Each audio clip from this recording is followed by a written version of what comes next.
எனக்காக விட்டேன், சரக்கு என் வைஃப்காக விட்டேன், வயலன்ஸ் என் பையனுக்காக விட்டேன்.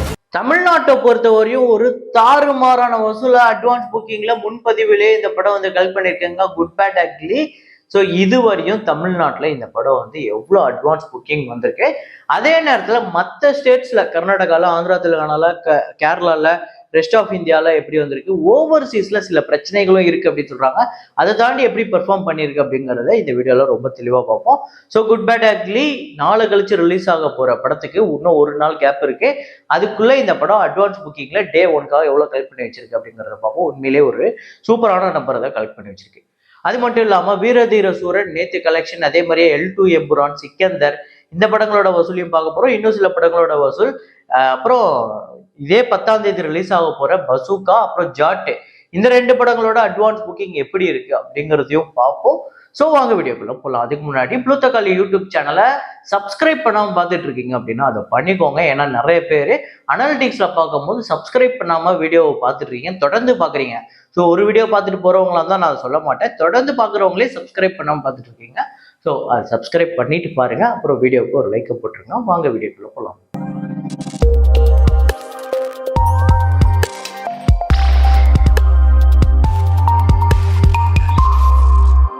நேற்று வீடியோவில் நான் ஒரு ஃப்ரேம் ஒன்று வச்சிருந்தேன், அதை நிறைய பேர் கரெக்டாக கெஸ் பண்ணியிருந்தீங்க. அது என்ன ஃப்ரேம், என்ன படம் அப்படிங்கிறத இப்போ பார்த்துட்டு வாங்க.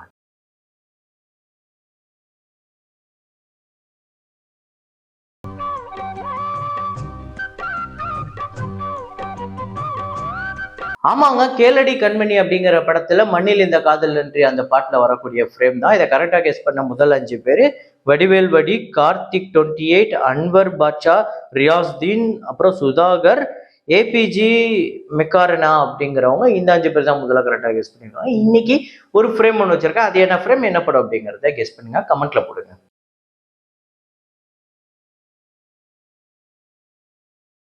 என் மைண்ட் கிராஃப்ட் மூவி இந்த படம் எவ்வளோ கலெக்ட் பண்ணியிருக்கு டே 4 அப்படின்னு பார்த்தீங்கன்னா, இந்தியாவில் 71 லட்சம்.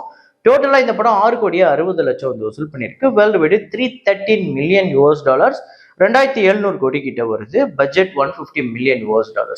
அப்புறம் டிப்ளமேட் திரைப்படத்தோட டேட் 25 இந்தியாவில் வந்து 24 லட்சம், உலகம் முழுக்க 27 லட்சம். ஸோ இந்தியாவில் 41 கோடியே 94 லட்சமும், உலகம் முழுக்க 48 கோடியே 46 லட்சம் வந்து வசூல் பண்ணியிருக்கு. கிட்டத்தட்ட அந்த வெற்றியை நோக்கி போயிருந்தாலுமே இது பத்தாது அப்படிங்கிறது தான் இந்த படத்துக்கு நம்ம சொல்ல வேண்டியது. சிக்கந்தர் திரைப்படத்தோட டே 9 இந்தியாவில் 2 கோடியே 15 லட்சம், வேர்ல்டு வைடு 2 கோடியே 50 லட்சம். ஸோ டோட்டலா 123 கோடியே 66 லட்சம் இந்தியாவிலையும், வேர்ல்டு வைடு 169 கோடியே 18 லட்சம். கிட்டத்தட்ட அந்த கிசிக்கு பை கிசிக்கு ஜான் அந்த படம் எப்படி பெர்ஃபார்ம் பண்ணிச்சோ கிட்டத்தட்ட அதுக்கு நிகரான ஒரு பெர்ஃபார்மன்ஸ் தான் இந்த படம் பண்ணியிருக்கு. அந்த படமும் ஒரு ஆவரேஜான திரைப்படம். இந்த படம் எப்படி வரப்போகுதுன்னு தெரியல. ஸோ அப்புறம் ராபின்ஹுட் திரைப்படத்தோட டே 11 ஆந்திரா தெலுங்கானால 15 லட்சம், உலகம் முழுக்க 16 லட்சம். டோட்டலா 11 கோடியே 61 லட்சம் ஆந்திரா தெலுங்கானாலையும், 15 கோடியே 91 லட்சம் உலகம் முழுக்க. அப்புறம் மேட் ஸ்கொயர் 11வது நாள் ஆந்திரா தெலுங்கானால 65 லட்சம், வேர்ல்டு வைடு 80 லட்சம். ஸோ டோட்டலா 47 கோடியே 44 லட்சம் ஆந்திரா தெலுங்கானாலையும், 71 கோடியே 55 லட்சம் இந்த படம் வசூல் பண்ணியிருக்கு. L2 எம்புரான் இந்த படத்தோட டேட் 12 கலெக்ஷன் கேரளால 1 கோடி 20 லட்சம், தமிழ்நாட்டில் 22 லட்சம், ஆந்திரா தெலுங்கானால 4 லட்சம், கர்நாடகால 13 லட்சம், ரெஸ்ட் ஆஃப் இந்தியால 8 லட்சம், ஓவர்சீஸ்ல 74 லட்சம், வேர்ல்டு வைடு 2 கோடியே 41 லட்சம். இந்த படத்துக்கு முதல் 5 நாள் வேற லெவல் கலெக்ஷன் வந்துச்சு, ஃபயர் மாதிரி அப்படி வந்தது. ஒரு மலையாள சினிமால இவ்வளவு பெரிய கலெக்ஷன் நம்மளை பிரமிக்க வச்சுது. ஆனா அது அப்படியே கண்டினியூ ஆகி வந்துச்சா அப்படின்னு கேட்டீங்கன்னா இல்ல. ஸோ இது அப்படியே ஒரு 9வது நாள், 10வது நாள், 8வது நாள், 12வது நாள் இந்த வசூல்லாம் பார்க்கும்போது அந்த 5 நாள்ல முதல் 5 நாள் பெர்ஃபார்ம் பண்ணிச்சுல, அந்த பெர்ஃபார்மன்ஸ்க்கு இந்த பெர்ஃபார்மன்ஸ்க்கு சம்மந்தமே இல்லாம தான் இருக்கு. ஸோ அதை தாண்டி இந்த படம் வசூல் ரீதியா ஒரு வெற்றி, அதுவும் இல்லாம மலையாள இண்டஸ்ட்ரியோட இண்டஸ்ட்ரி ஹிட் திரைப்படமா அமைஞ்சிருக்கு. ஹையஸ்ட் கிராசர் மூவி 250 கோடியை கடந்த ஒரே மலையாள திரைப்படம் அப்படிங்கிற நிறைய விஷயங்கள் இருந்தாலுமே அந்த முதல் 5 நாள் வசூல் தான் இந்த படத்துக்கு பெரிய விஷயமா இருந்தது. லாங் ரன் இந்த படம் பாக்ஸ் ஆஃபீஸ்ல பெரிய அளவுல ஹெல்ப் பண்ணல. ஸோ கேரளால டோட்டலா இந்த படம் 83 கோடியே 36 லட்சம் வந்து வசூல் பண்ணியிருக்கு. தமிழ்நாட்டில் 9 கோடியே 30 லட்சம், ஆந்திரா தெலுங்கானால 4 கோடியே 77 லட்சம், கர்நாடகால 12 கோடியே 23 லட்சம், ரெஸ்ட் ஆஃப் இந்தியால 8 கோடியே 29 லட்சம், ஓவர்சீஸ்ல 141 கோடியே 87 லட்சம், உலகம் முழுக்க 259 கோடியே 82 லட்சம். ஸோ இந்த படம் மற்ற எல்லா இடத்துலயும் சூப்பரான பெர்ஃபார்மன்ஸ். ஏன் ஓவர்சீஸ்லாம் அடிச்சு தம்சம் பண்ணிடுச்சு, கேரளால வேற லெவல் சம்பவம். ஆனா இந்த படம் ஆந்திரா தெலுங்கானால மட்டும் ரொம்ப ரொம்ப ஒரு புவரஸ்ட் பெர்ஃபார்மன்ஸ் தான் பண்ணியிருக்கு. ஸோ அதுவும் இல்லாம ஆந்திரா தெலுங்கானால பெரிய அளவுல தோல்வியும் அடைஞ்சிருக்கு. அதாவது பெரிய அளவுல கிட்டத்தட்ட பாதிக்கு பாதி லாஸ் அப்படின்னு சொல்றாங்க. வீரதீர சூரன் இந்த படத்தோட டேட் 12 கலெக்ஷன் தமிழ்நாட்டுல 1,29,00,000, ஆந்திரா தெலுங்கானால 3 லட்சம், கர்நாடகால 8 லட்சம், கேரளால 12 லட்சம், ரெஸ்ட் ஆஃப் இந்தியால 2 லட்சம், ஓவர்சீஸ்ல 65 லட்சம், உலகம் முழுக்க 2,19,00,000. ஸோ டோட்டலா 36,22,00,000 தமிழ்நாட்டிலையும், ஆந்திரா தெலுங்கானால 2,03,00,000, கர்நாடகால 3,04,00,000, கேரளால கிட்டத்தட்ட 3 கோடி, ரெஸ்ட் ஆஃப் இந்தியால 61 லட்சம், ஓவர்சீஸ்ல 15,73,00,000, உலகம் முழுக்க 60,62,00,000 இந்த படம் வந்து வசூல் பண்ணியிருக்கு. ஸோ 12 நாள்ல 60 கோடியை கடந்திருக்கு வீரதீர சூரன். அதுக்கடுத்துதான் சன்னி டியோல் நடிச்ச ஜாட் அப்படிங்கிற ஒரு படம் ஏப்ரல் 10 வரப்போகுது. அதாவது ஒரு தெலுங்கு டைரக்டர் தான் வீரசிம்மா ரெட்டி அந்த படத்தை டைரக்ட் பண்ண அதே டைரக்டர் தான் இந்த படத்தையும் டைரக்ட் பண்ணியிருக்காரு. கிட்டத்தட்ட அந்த சவுத் இந்தியா டேஸ்ட்லேயே தான் இந்த படம் இருக்கு. மேபி நம்ம சன்னி டியோல் வந்து இங்கே சவுத் இந்தியாவில் ஒரு பெரிய அளவில் சம்பவம் பண்ணணும்னு வந்திருக்காரா என்னன்னு தெரில. கிட்டத்தட்ட படம் வந்து சவுத் இந்தியாவை கவர் பண்ணுற மாதிரி தான் இருக்கு அந்த ட்ரெய்லரை பார்க்கும்போது. ஸோ ஜாட் அப்படிங்கிற இந்த படத்துக்கு வந்து ஒரு பெரிய அளவில் எதிர்பார்ப்பு இருக்கு. இந்த படம் வந்து டே 1 ஒரு 10 கோடி கிட்ட ஓப்பனிங் வரும் அப்படின்னு எதிர்பார்க்கப்படுது. ஆனால் ப்ரீ சேல் இப்போதைக்கு அட்வான்ஸ் புக்கிங்ல 1,02,00,000 இந்தியாலையும், உலகம் முழுக்க 1,20,00,000 கிட்ட இந்த படம் அட்வான்ஸ் புக்கிங்ல கலெக்ட் பண்ணியிருக்கு.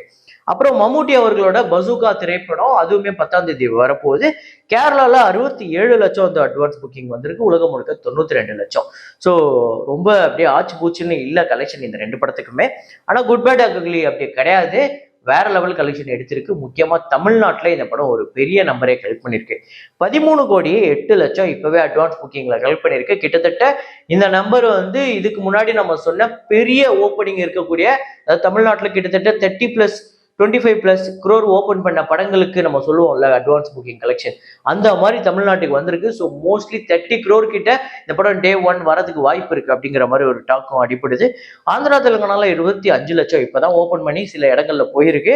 கர்நாடகால 98 லட்சம், கேரளால 22 லட்சம், ரெஸ்ட் ஆஃப் இந்தியால 4 லட்சம், ஓவர்சீஸ்ல 5,25,00,000, உலகம் முழுக்க 19,82,00,000 இந்த படம் புக் ஆயிருக்கு. கிட்டத்தட்ட 20 கோடி கிட்ட இந்த படம் அட்வான்ஸ் புக்கிங்ல மட்டும் டே 1 கலெக்ட் பண்ணிருக்குங்க, பெரிய விஷயம்.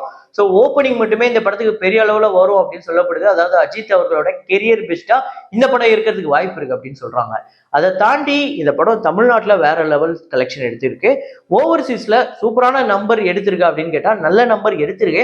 ஆனா அங்க பெரிய பிரச்சனை இருக்கு. என்ன பிரச்சனை அப்படின்னா, இன்னும் பொட்டி போகலாம். நாளைக்கு நைட்டு போட போற ஷோவுக்கு வந்து இன்னும் தெலுங்கு பொட்டி வரலங்கிறாங்க, தமிழ் பொட்டி இன்னைக்குதான் வருதுங்கிறாங்க. ஸோ எக்கச்சக்க பிரச்சனை இருக்கு. அதுக்கப்புறமே ஆக்சுவலா இந்த பிரச்சனை இருக்குன்னு வெளியே தெரிஞ்சதுக்கு அப்புறமே புக்கிங் ரொம்ப கம்மியாயிடுச்சு. இன்னும் சில பேர் என்ன சொல்றாங்கன்னா, இந்த ப்ரீமியரே நடக்காது, டைரக்டா டே 1ல இருந்தா ஆரம்பிக்க போகுது அப்படிங்கிற மாதிரி சொல்றாங்க. இந்த ப்ரீமியரோட கலெக்ஷன் அப்படிங்கிறது குட் பேட் அக்லிக்கு ரொம்ப முக்கியம். ஸோ அதை கண்டிப்பா இவங்க வந்து ஒரு ஆக்ஷன் எடுத்து எப்படினாலும் அதை ரன் பண்ணி ஆகணும். ஸோ அப்படிதான் சொல்லியிருக்காங்க, பார்ப்போம். கடைசி நேரத்துல எதுவும் சொதப்பாம இருந்தா பரவாயில்ல. ஏன்னா ரீசெண்டா வந்த நிறைய முக்கியமான பெரிய தமிழ் படங்களுக்கு இந்த மாதிரி சொதப்பல் எக்கச்சக்கமா இருக்கு. வீரதீர சூரன் ஈவினிங்க்கு மேல ஷோவே போடுறாங்க. ஸோ அந்த மாதிரி ரீசெண்டா தமிழ் படங்களுக்கு இந்த ரிலீஸ் பிரச்சனை பெரிய பிரச்சனையா இருக்கு. இத்தனைக்கும் அது பெரிய ப்ரொடக்ஷன் கம்பெனியா இருந்தாலும் அதே தான் இருக்கு, இல்ல ஆல்ரெடி கடன்ல இருக்கிற ப்ரொடக்ஷன் கம்பெனியா இருந்தாலும் அதே தான் இருக்கு. ஒருவேளை இந்த ஃபைனல் அவுட்புட் ரெடியாகி இன்னும் போகல அப்படின்னா எவ்வளோ டைம் இருந்தது உங்களுக்கு? நீங்க பொங்கலுக்கு ரிலீஸ் பண்றதா இருந்தது குட் பேட் அக்லியா, அப்போ அவ்வளோ டைம் இருக்கு. அதில் முடிச்சு இந்நேரம் பொட்டி போய் சூப்பரா இருந்திருக்கணுமே. ஸோ அதுதான் ரொம்ப எக்ஸ்பீரியன்ஸ்டு டைரக்டர், ரொம்ப எக்ஸ்பீரியன்ஸ்டு அந்த ப்ரொடக்ஷன் கம்பெனி அப்படிங்கும்போது இந்த பிரச்சனை எல்லாம் இல்லாம நம்ம அதெல்லாம் இந்த பிரச்சனை எல்லாம் நம்ம கேள்விப்பட்டதே இல்லை அவங்க கிட்ட. ஸோ அதனால தான் இந்த மாதிரி இந்த young directors, young music directors இவங்க கிட்ட இருந்து இந்த அவுட்புட்டை எடுத்து அதை ஃபைனல் அவுட்புட்டை வாங்கி கரெக்டாக ஒரு இடத்துல ஒரு டைமிங்ல போய் சேர்க்கணும் அப்படிங்கிறதுல இன்னைக்கு இருக்கக்கூடிய ப்ரொடக்ஷன் கம்பெனியோ இன்னைக்கு இருக்கக்கூடிய டைரக்டர்ஸ் கிட்டயுமே அது பெரிய சிக்கலா இருக்கு. தெரியல இந்த படம் இந்த ப்ரீமியர் ஷோ வந்து ஆக்சுவலா யூஎஸ்ஏல ப்ரீமியர் போட்டி வருதுங்கிறாங்க, வரலங்கிறாங்க. அது ஒரு பிரச்சனை போய்கிட்டு இருக்கு. அது வந்து ஒரு பக்கம் என்ன சொல்றாங்கன்னா, ப்ரீமியர் ஷோவே கிடையாது, டைரக்டா டே 1 தான். அப்படி ப்ரீமியர் ஷோ இல்லை அப்படின்னா ஒரு பெரிய நம்பர் இந்த படம் வந்து எடுக்கும். ஏன்னா ப்ரீமியர் ஷோங்கிறது ஒரு முக்கியமான ஒண்ணு, அதெல்லாம் சேர்த்து வச்சாதான் ஒரு பெரிய நம்பர் ஓப்பனிங் டேக்கு வரும்.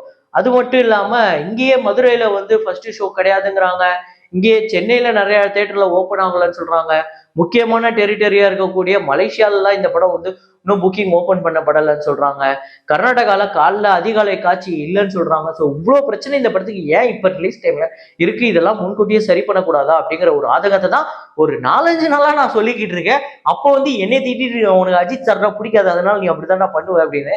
இப்ப பாருங்க எவ்வளவு பிரச்சனை இது. நான் அதுக்கு தான் ஆதங்கப்பட்டேன். ஸோ இந்த படம் டே 1 எவ்வளவு கலெக்ட் பண்ணும் நீங்க நினைக்கிறீங்க அப்படிங்கிறத கமெண்ட்ல போடுங்க. எத்தனை பேரை புக் பண்ணிட்டீங்க, எத்தனை பேர் புக் பண்றதுக்காக இன்னும் ஓபன் பண்ணுவாங்க நானும் காத்துக்கிட்டு இருக்கேன், எத்தனை பேர் வெளிநாட்டுல இருந்துகிட்டு புக் பண்ணாம இன்னும் புக்கிங்கே ஓபன் பண்ணாம காத்துட்டு இருக்கீங்க அப்படிங்கறத கமெண்ட்ல போடுங்க. இதே மாதிரி ஒரு வீடியோல இதே மாதிரி கலெக்ஷன் ரிப்போர்ட்ல மீண்டும் நான் உங்களை சந்திக்கிறேன். Signing off Rahman.